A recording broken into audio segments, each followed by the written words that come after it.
Hey everyone! Today we're creating something from Layla's coloring book, Walk in the Woods.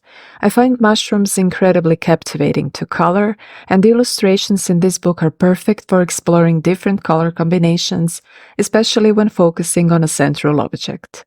Plus, there's plenty of space in the background to experiment with additional elements. I usually start my coloring process by applying a base layer of acrylic paint. Since the illustrations are detailed with bold black lines, I use shades of yellow, beige, and brown acrylics to blend them, creating a vibrant painting-like effect. Although most coloring books are intended for colored pencils or pens, I enjoy painting, despite the risk of bleeding onto the other side of the page. However, I'm mindful of the water content, so I apply the acrylics directly from the tube to minimize any complications. Occasionally, I experiment by mixing acrylics with watercolor pencils on a separate piece of paper. Acrylics have to be matte, so you can recolor with pencils if needed. While coloring, I like to follow the illustrator's lines. For this demonstration, I've chosen to color the gills in my style rather than realistically. I would like to focus more on the overall color scheme and narrative of the page. I pay close attention to Layla's lines as they guide which parts of the mushrooms should stand out and which should recede, which is important for creating a 3D effect. Therefore, I'll apply lighter, more yellow and beige tones to the protruding parts and darker browns to the recessed areas, enhancing the depth and realism of the illustration. Occasionally, I incorporate watercolor pencils on sections already covered with acrylic paint. It's just easier for me to choose the right colors.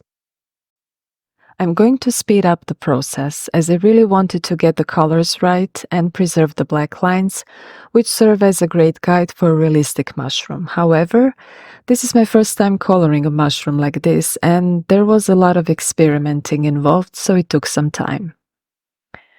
I can advise you to focus on selecting shades of brown, yellowish, beige, reddish, colors that appeal to you. These are all natural tones, and you can confidently choose them without fear of overdoing it. Trust your instincts and draw inspiration from real mushrooms, applying colors based on what you observe. Regarding brushes, I prefer small ones as they allow for detailed work, which I find fulfilling. Excessively wide brushes can make detailed feeling challenging, while overly thin brushes can be frustrating. Painting should be a relaxing activity, so it's essential to use brushes that feel comfortable to you. I still experiment with different sizes to find what works best for me.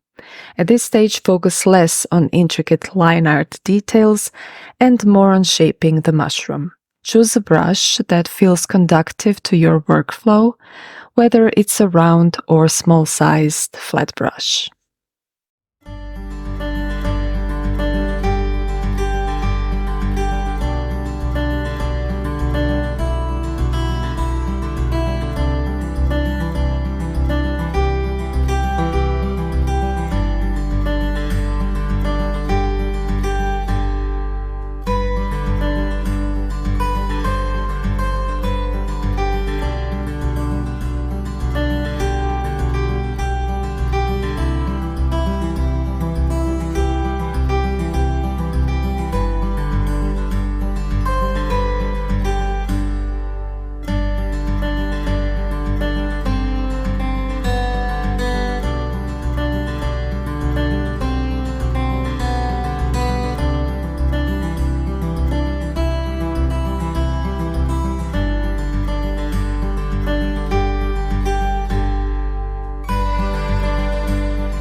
add the shadows and refine the shapes by applying darker watercolor pencils over them. I may add darker yellows, browns, or oranges for depth. When following this tutorial, feel free to use whatever materials you have available. They don't necessarily need to be watercolor pencils. Regular pencils work just as well. I often receive questions about why I choose to use watercolor pencils when I ultimately cover them with paint. The truth is I prefer to use a brush for coloring, and using watercolor pencils serves as a form of practice for me. I also love the subtle transparency that watercolors can impart in certain areas. While I do refine specific areas with regular pencils afterward to achieve a smoother finish, I just find this method of layering colors more engaging and efficient for build-up compared to colored pencils. If you're experimenting with this technique, add only a small amount of water so you can blend smoothly, starting from lighter to darker colors. Otherwise, you risk smudging the colors excessively.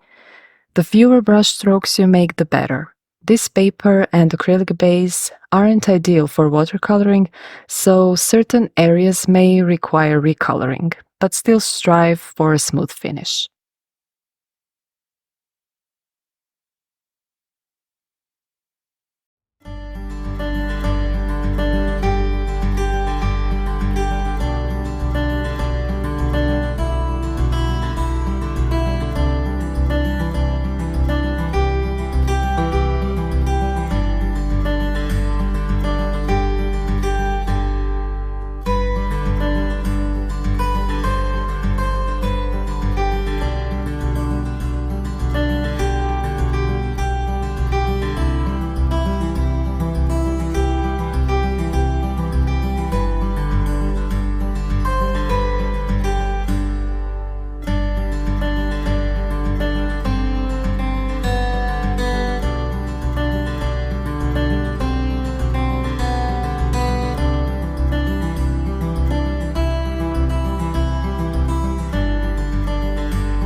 Now we'll just finish up, and adding texture will be easier with colored pencils. The black lines will start disappearing completely. I'm not worried about making it look super realistic, but I still follow Layla's lines to get the right shape and play around with texture. I'll switch between dark and light pencils and experiment with them to create the gills on the mushrooms until I'm satisfied with the result.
Let's lighten up these small mushrooms, maybe with white.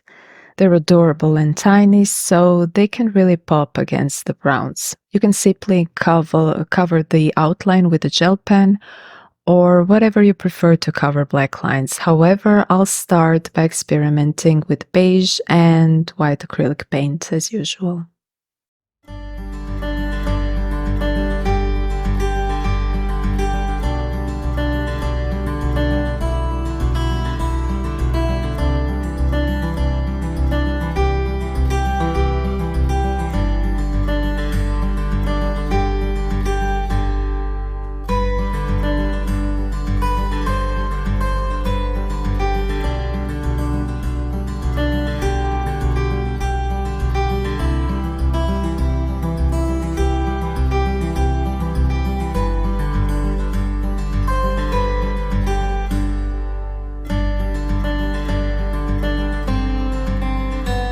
When I began coloring this page, I intended to use natural colors with some magical blues and greens in the foreground to make the mushrooms really stand out beautifully.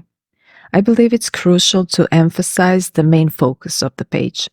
Other elements like leaves are less significant to me, and even though this leaf is prominent, I don't want it to draw too much attention, especially next to the small mushrooms. Therefore, I might paint it green, similar to the background color I had planned, and keep it relatively muted. I was honestly too lazy to mix green acrylic paint with something lighter for the base, but we can still adjust the color later, so then I'll decide on the exact shades.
For the leaves, I'll experiment with another method using pens as a base. Pens offer vibrant colors but also leave behind lines, so we'll need to recolor them as well. However, it's a quick and straightforward process, and I've already dedicated a lot of time to the mushrooms. While I appreciate the attention to detail, I tend to become quite impatient if I spend too much time on one page. That's why I prioritize not being overly concerned about achieving perfect smoothness in coloring books and instead focus on what matters most to me. I don't want to invest too much time in coloring the leaves either. I'll use blue and turquoise pens and then touch them up with slightly darker pencils later on.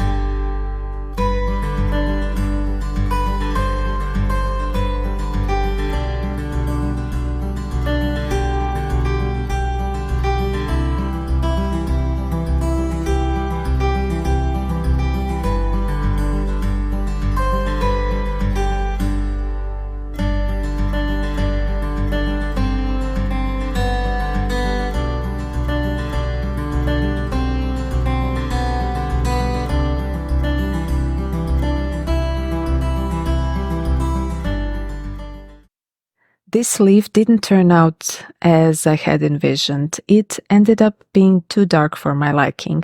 I didn't use any references, which I think was a mistake. However, it's possible to make some adjustments. You'll notice how easy it is to color over the matte acrylics, making it simple to add white pencils for highlights immediately. I wish I had made it more beige, so if you're using similar colors, consider using lighter colored pencils for this leaf.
I'm using a combination of cooler, darker, and lighter greens for the leaves.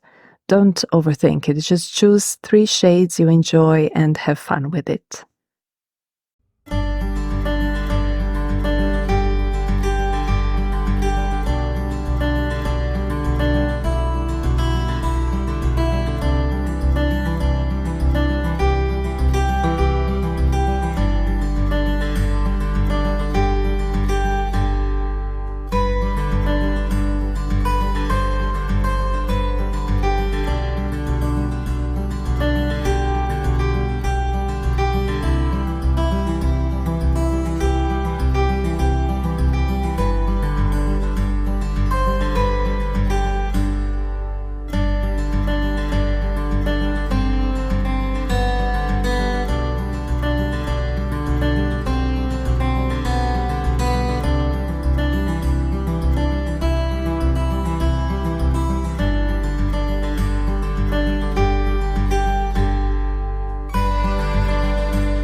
I'm going to try a slightly different technique now.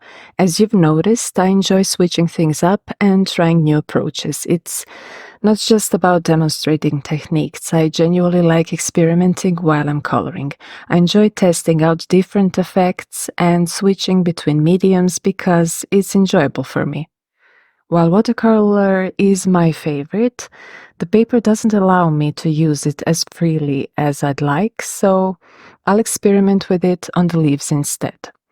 The acrylic base serves to soften some of the black lines and also prevents the watercolor from bleeding onto the other side of the page. This technique might be a bit slower compared to using pens and pencils, for example, but I find it satisfying to color this way, so that's what we're going to do. Of course, you're welcome to copy the colors and use any medium you find relaxing and enjoyable. First, I apply more pigment and then dilute the edges with water. This method allows for easy control and creates a vibrant effect. I always keep paper towel handy in case there's too much water on the brush, and I paint slowly. If you don't like a particular stroke, it's easy to erase it right away and start again. This is good practice, and I enjoy this part. The paper may not allow the strokes to be perfect, and that's okay. The yellowish and green colors from the base will show through as much as you want them to. Once everything is dry, you can still recolor some parts if needed. I can still see a bit of a black lines underneath, so I follow them and just play and experiment. I use a very thin brush to better enjoy the details.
I'll cover this part with beige acrylic so the black lines are less visible, then make the necessary adjustments with watercolor.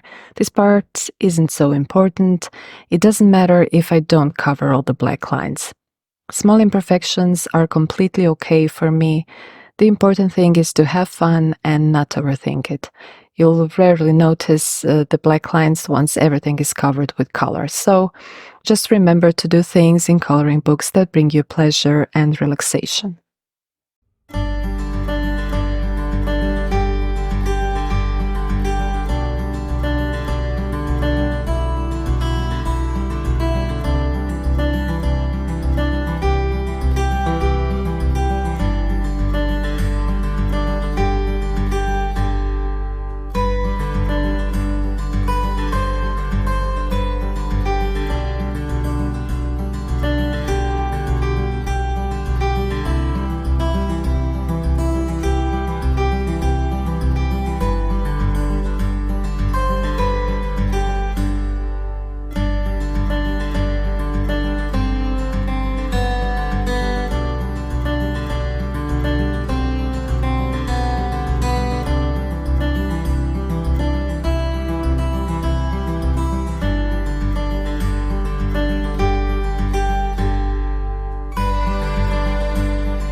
I don't want too much focus on the leaves, but since these are up front, I'll make them lighter and warmer than the ones in the back.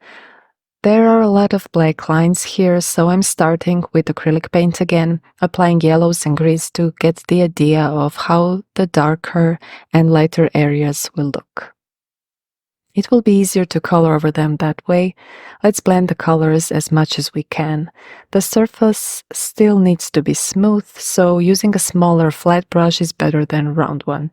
I'm not a fan of how I colored this leaf darker than it's supposed to be, and even though I've already used several layers of acrylics and pencils, I will still recolor it. I just don't like it. I'll use erasers and white or yellow acrylic paint to highlight important areas more, making the leaf more visible.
Even though the leaves are still not done, I'm impatient to start adding a bit of background. At this point, I'm thinking of incorporating some turquoise to give the background a magic feel. I start very slowly because coloring book paper isn't ideal for watercolors. First, I'll use a bit of turquoise with just a small amount of water and apply it to the paper. Then I'll quickly clean the brush to dilute the pigment until it disappears. This is my way of testing how the paper responds. I can see immediately that it doesn't hold watercolors well, so I have to be very careful. Filling in the tiny areas is rather simple, but watercolors are definitely not the best medium for the entire background, so we'll need a plan B. For now, I'll just add this color to a small area around the picture and see how it looks. If something goes wrong, I can always recolor with pencils or acrylics.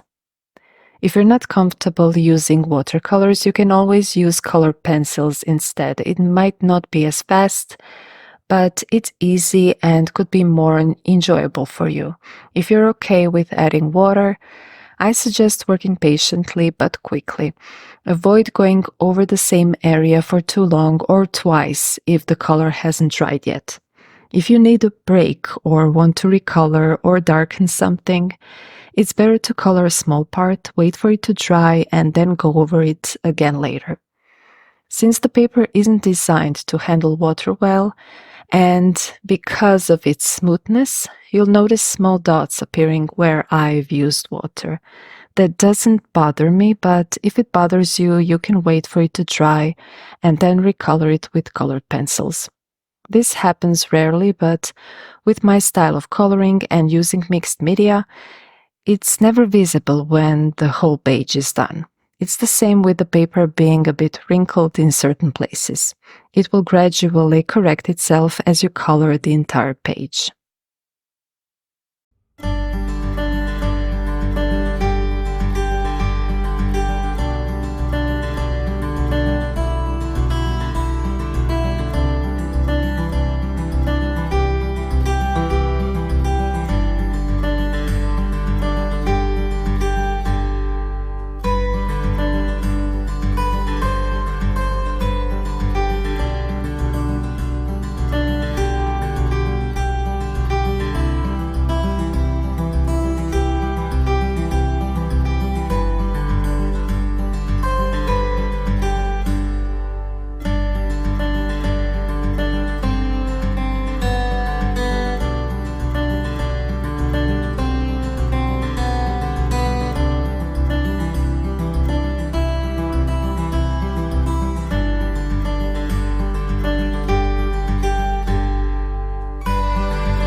Using watercolors helps me quickly determine the combination of colors.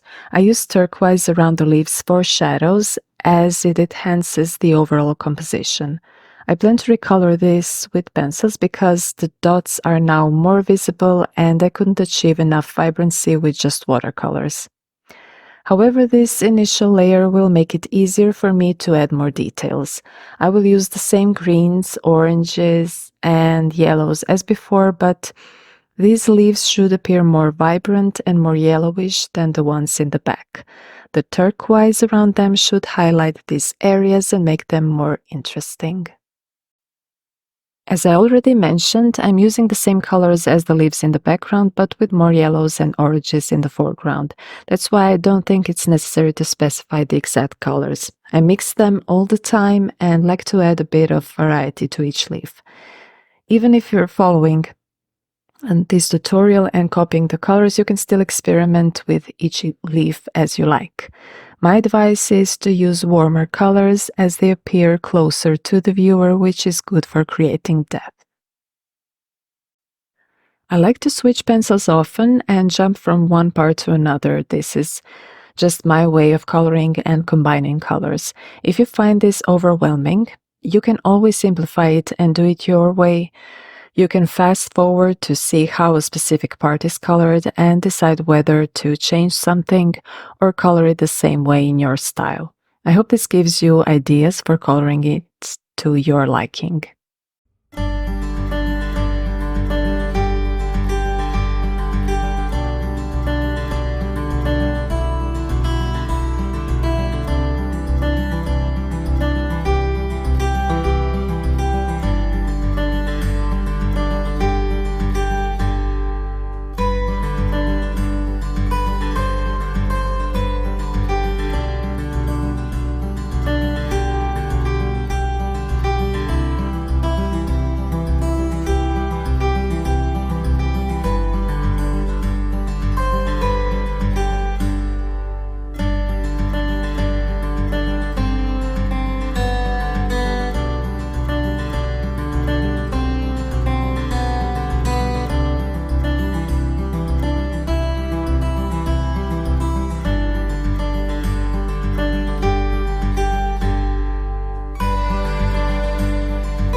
I started coloring the berries with colored pencils, but they didn't turn out vibrant enough for me, so I'll try using pens to achieve the necessary vibrancy.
When it comes to coloring leaves, I don't feel the need to search for references to make them look realistic. I used to do that, but at this moment, I don't think it's necessary. However, I do try to maintain the form of the leaf by placing lighter parts and highlights where the leaf should appear rounded and combining that with dark shadows.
Now it's just about finishing up and maybe separating objects, adding a bit of gold or beige to the small white mushrooms, hiding small details we don't need, or highlighting others.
That is all for now. You can stop here, but I will continue filming how I finish the background.